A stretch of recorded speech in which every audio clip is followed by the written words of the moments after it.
Hi, my name is Morgan Pearl, and today I am doing the Interactive and Advanced Concept Presentation number 8. Today we are doing Instant Ice. The materials for this are going to be a clear glass, or it doesn't really have to be clear, but you're able to see what's happening more with it, a bowl or a plate or something, and some ice, as well as 3 separate water bottles, which I have had in the freezer for 2 hours and 45 minutes. Give or take a few. And so today I am going to do the first bottle and kind of take them out as I go, just so I don't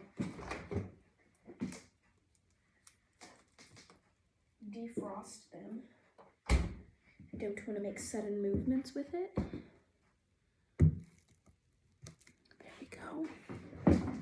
Okay, so as you can see, it's moving around. It's still liquid, but in the video it said to flick it, but these are very flimsy bottles, so I've seen other videos where they hit it on the table and it basically instantly turns to ice. So I'm going to try that.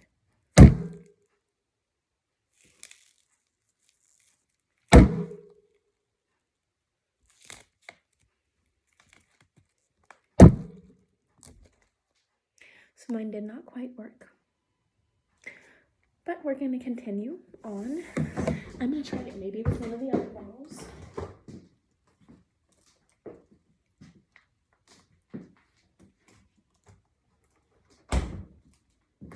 Okay. So again, this one's liquid. You can see it moving around, so we're just going to... Okay, I don't think you can see it, but that one kind of did work. Pretty much all of the bottle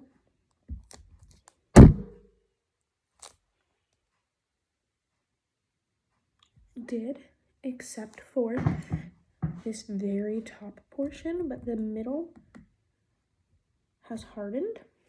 So that one did as it should. So now I'm actually going to open the failure bottle.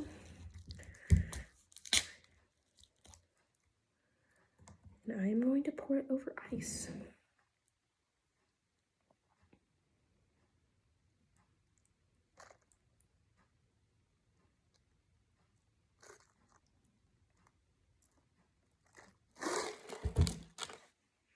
Well, mine is not working, but what should have happened is that the water should feel the ice and it should build up on top of itself, making like a slushy kind of ice sculpture. I guess we'll try one more thing. This was the last experiment, was to carefully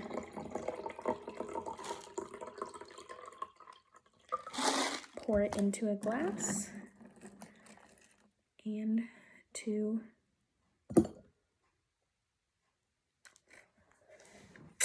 drop an ice cube. Well, my experiments today did not quite work. What should have happened with our first one, banging it across the table, which it kind of did in the second one, just not fully, is that the water should instantly start to crystallize and it should all freeze. What should have happened with this is when I dropped the ice cube in it, it should again start to crystallize and all of the water in here should kind of not become a solid ice, but a slushy consistency. Kind of like if there was a really wet snow on the ground. And then, like I already explained with that one, it should have built up and made that same consistency. And so kind of the explanation, instant ice is a liquid that has been cooled below freezing point, but still holds its liquid form, which is kind of, as you can see, I think this might have been in the freezer slightly too long. I think that my freezer may be slightly colder than the one in the video, and so I think these passed that point because I'm starting to see there is a little bit of ice in the bottom. But like I said, it's a liquid that's below freezing point, but it's still in its liquid form. And when you pour it over ice cubes or drop an ice cube in, it begins the process of nucleation and causes the ice to instantly form. The secret to instant ice, and like as I talked about before, like how it occurs is that nucleation. which is a process by which one small action starts a chain reaction. So my small action of adding that ice cube causes the chain reaction of the crystallizations forming and it going throughout the entire bottle. So instant ice works if you use, or instant ice won't work if you use water that has impurities like tap water or rainwater, because the crystal formation of any kind usually requires a seed of some sort, which is, and a seed is any rough object that the crystals can form around. But because bottled water doesn't have any impurities at first, there isn't anything to form a crystal around, so it takes longer for it to freeze. Whereas if I were to go get water from the tap and I were to put it in the freezer, it probably would have frozen by hour 1.5 or 2. It probably would have been solid frozen, whereas these were in there for almost 3 hours and still were just barely were starting to freeze, because that tap water has impurities for the crystals to form around and start to form earlier, whereas with bottled water, those crystals have nothing to form around, so it takes it longer to freeze, which is where we're able to make liquid ice with just bottled water, because it does not have that impurity, so it can stay in that liquid form longer but still be at the freezing temperature, to where if you are to give it something to bond to, which are these ice cubes, then it can typically form instantly.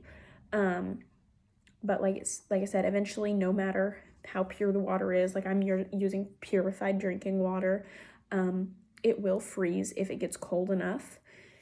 So in this case, like if I were to use the purified drinking water, that's when you get really, really clear ice cubes, because again, they don't have the impurities that the crystals are forming around. Instead, it's just taking longer to freeze because there's no impurities. So there's no formed crystals inside to make it cloudy like most ice cubes that we see. However, the purity of the bottle and distilled water allows the water to cool below 0 degrees Fahrenheit while still in the liquid state.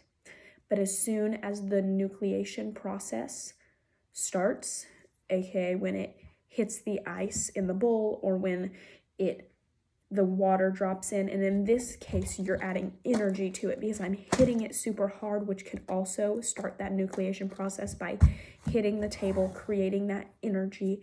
It can start to form it as well. The ice crystals are supposed to form.